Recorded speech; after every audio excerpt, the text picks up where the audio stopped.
Oke guys, Assalamualaikum warahmatullahi wabarakatuh. Kembali lagi bersama Blacker Majenang. Guys, kali ini kita akan melihat Iyas Subiakto, yang dimana Bapak Iyas Subiakto pun menghajar DPR, Dewan Pemeras Rakyat. Tanpa panjang lebar, kita simak dulu videonya. Rekan-rekan, kita ikut merespon sepintas tentang DPR kemarin. Tentang Sahroni ya udah kita tahu sudah dirujak dengan oleh Salsa Erwina dari Denmark, diaspora kita yang luar biasa cerdas. Terima kasih Dek Salsa yang telah mewakili unek-unek masyarakat Indonesia yang sedang bergejolak terus sampai sekarang. Nah, jadi kalau kita bicara DPR, itu bukan soal 230 juta gaji mereka per bulan. Yang lebih dalam lagi itu saya membacanya adalah anggaran mereka itu tahun 2025 itu 9,1 triliun. Itu artinya kalau dibagi dengan 580 anggota DPR atau 732 lah, karena ada overlap dengan MPR dan DPD. Itu satu orang, itu kita membiayainya 15 miliar satu tahun atau 1,3 miliar per bulan. Jadi besar sekali memang. Nah, belum lagi apa yang terus selubung selama ini. Mereka itu terima pensiun antara 2 juta sampai 4,2 juta tergantung jabatan apa di DPR. Ini sama dengan jenderal yang mengabdi 30 sampai 40 tahun. Itu sama. Pensiunnya itu antara 2 sampai 4,3 juta itu. Jadi ini kan luar biasa bejatnya sebenarnya. Dalam 5 tahun bertugas udah gitu, mereka dapat pensiun seumur hidup. Kalau dia di umur 40 sudah tidak lagi di DPR, berarti kalau dia sampai umur 60 tahun, 70 tahun, 30 tahun kita ngasih makan bangke itu. Ini yang harus direformasi saya pikir. Jadi bukan sekedar 230 juta, itu kecil banget. Jadi harus gitu. Cuma memang kan di anggaran-anggaran APBN itu tidak transparan juga. Saya tidak tahu Bu Sri Mulyani kenapa begitu memihak pada DPR. Karena seperti anggaran kemarin, anggaran kendaraan eselon 1 yang tiba-tiba naik dari 800 juta ke 900 juta. Katanya sedang ngirit efisiensi dan sebagainya. Karena kenapa sekarang jor-joran? Belum lagi Pak Prabowo nambah lagi 7 lembaga baru dan sebagainya. Ini antara statement dengan apa yang dilaksanakan ini kayak bumi sama langit. Jadi kayak ngomong kayak apa ya, anak-anak main patok lele gitu kan, mencelat ke sana, mencelat kemari. Kalian sendiri sebagai pemimpin kalau sudah tidak bermoral itu susah kita ngomongnya. Jadi harus hati-hati. Saya sampai sekarang masih salut dan saya menghormati Bu Sri Mulyani. Tapi kalau kayak gini, Anda juga termasuk orang yang ikut salah di dalam itu. Jadi hati-hati. Profesionalitas Anda, integritas Anda bisa rusak gara-gara kondisi ini. Ya. Yang berikutnya apalagi tentang anggota DPD itu ada 132 orang, itu juga 10 miliar satu tahun. Itu juga nggak jelas juga entah apa yang dikerjakan gitu. Jadi perwakilan daerah itu apa yang bisa dilakukan? Memang banyak yang harus direview, harus direformasi saya pikir. Ya, eh jadi sekarang ini kalau menurut saya karena begitu luar biasanya reaksi masyarakat, ya memang mereka menjadi musuh rakyat. Jadi wajar saja kalau itu mau diminta dibubarkan. Tapi tidak gampang karena mekanismenya tidak gampang, rekan-rekan sekalian ya. Ya kita memang ngasih makan rayap sekarang ini. Rayap itu kan tahu, rayap itu kalau sama bangunan dia pasti merusak dinding, merusak plafon, merusak tiang dan sebagainya. Jadi DPRD ini sama dengan rayap itu. Jadi merusak pondasi bernegara kita. Mereka di situ korupsi semua itu gitu kan. Belum lagi yang lain-lain ya. Eh, kita harus paham juga dari 580 anggota DPR itu, 62% itu atau 360 orang itu pengusaha. Dari 360 orang itu, 262 atau 73% itu mereka punya 1.000 perusahaan. Jadi satu orang rata-rata punya 4 perusahaan. Ya ini kan terjadi pasti konflik of interest pada saat mereka membuat undang-undang, peraturan, atau apa saja yang mereka buat yang kita harapkan dari legislatif itu. Ini tidak bisa dihindari karena mereka punya uang. Belum lagi kalau kita bicara kemiskinan rakyat kita yang 192 juta itu kan kalau pas pemilu ya dikasih duit 50.000 sampai 100.000 ya nyoblos gitu. Karena mereka kondisinya memang dalam kondisi yang tidak mencukupi gitu. Ini jadi dilema buat kita, jadi apa ya, jadi blunder juga gitu kan. Jadi selama mekanisme partai tidak dirubah, undang-undang pemilu tidak dirubah, ini akan terus ada. Jadi koruptor ini memang kita yang piara gitu. Karena yang rekrut itu kita gitu kan. Yang rekrut mereka itu kan rakyat gitu kan. Sekarang mereka jadi musuhnya kita gitu kan. Ini yang harus dicari way out-nya seperti apa gitu. Butuh waktu atau bagaimana saya tidak tahu lah ya. Reformasi apa yang mau dilakukan dari kawan-kawan yang sedang memikirkan ke sana itu. Tapi bagaimanapun harus ada action yang bisa merubah ini memang. Kalau tidak ya hancur memang. Karena sekarang sudah terasa kan gitu. Jadi saya pikir tentang DPR itu ya. Jadi berikutnya itu kita mengomentari tentang pemerintah. Jadi Pak Prabowo kemarin pada saat ada demo di seberang sana di DPR, Pak Prabowo juga di istana membagi-bagi 34 bintang Mahaputra dan sejenisnya itu gitu. Ini juga tidak wise menurut saya. Satu ya, bintang Mahaputra dan sejenisnya itu sejak dikeluarkan tahun 1959, itu jumlahnya sampai Pak Jokowi itu ada 278.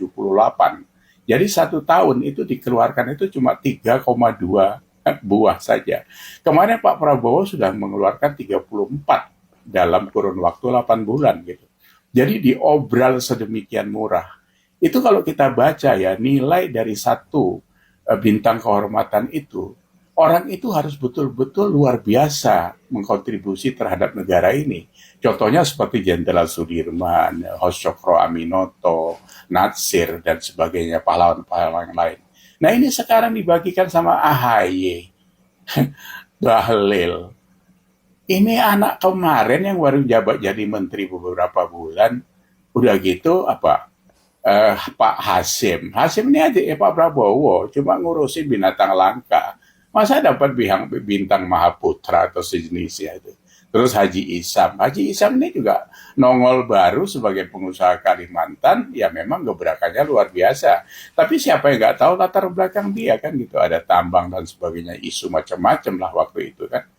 Tapi itu urusan dia gitu. Jadi kalau kita bicara bintang Mahaputra sebenarnya ya dari Jatim itu ada Ali Marcos, ada Mas Pion.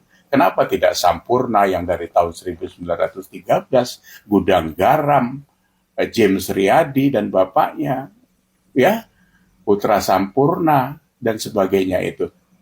Itu yang sudah puluhan tahun menggerakkan ekonomi Indonesia.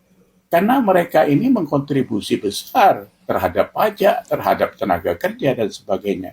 Jadi Pak Prabowo nggak bisa sembarangan seperti itu, gitu kan?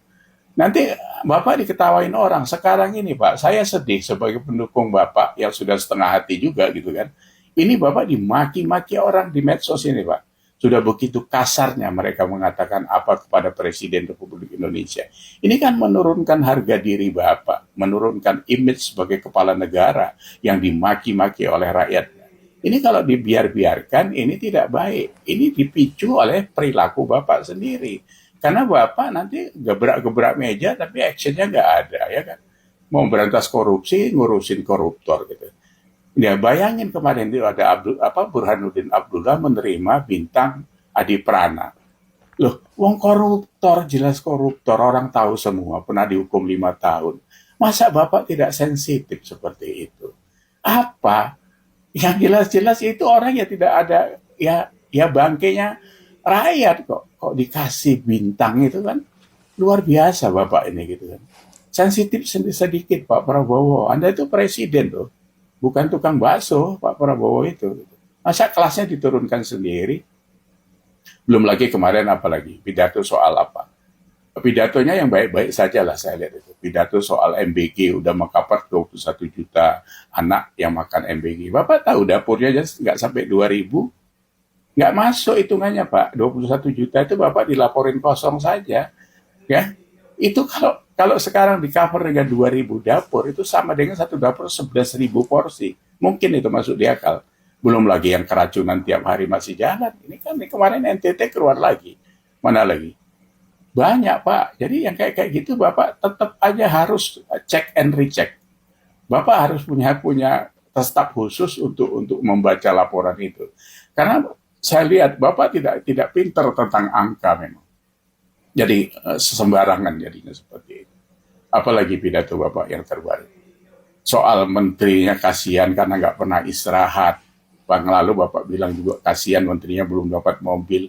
Itu pidato presiden recehan itu Pak. Itu pidato ketua RT itu nggak kayak gitu kelasnya. Luar biasa Bapak ini. Jadi dia apa ya, diolok-olok orang karena Bapak sendiri yang berperilaku seperti itu. Jadi yang berbobot sedikit gitu Pak. Pidato mengasih arahan terus actionnya jelas gitu kayak Puan dapat bintang Mahaputra, wong dia yang ganjel undang-undang perampasan aset koruptor kok Bapak kasih bintang Mahaputra. Ini kan menyakitkan kami sebagai rakyat Indonesia. Jadi hati-hati karena pilar program Bapak itu kalau mau mendapat kredit poin besar dari masyarakat itu undang-undang perampasan aset itu Pak digolkan duluan. Kalau tidak bisa ya buat perpu.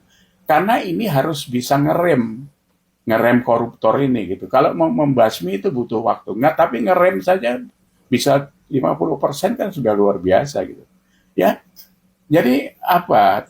Taktik dulu lah, baru strategi atau bagaimana? Masa Bapak nggak tahu tentang itu gitu.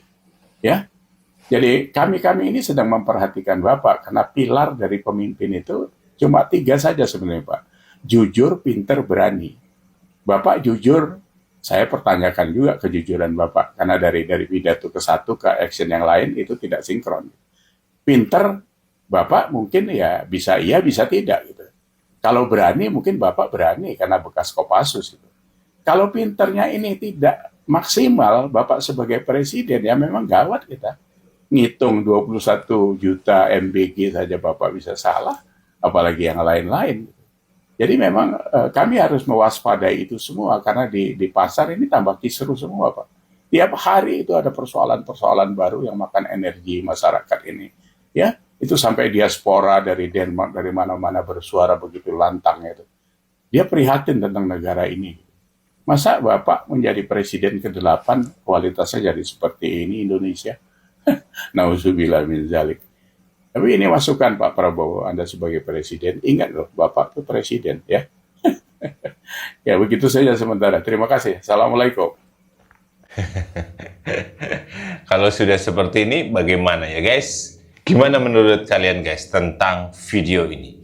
Silahkan tulis di kolom komentar. Sekian, wassalamualaikum warahmatullahi wabarakatuh.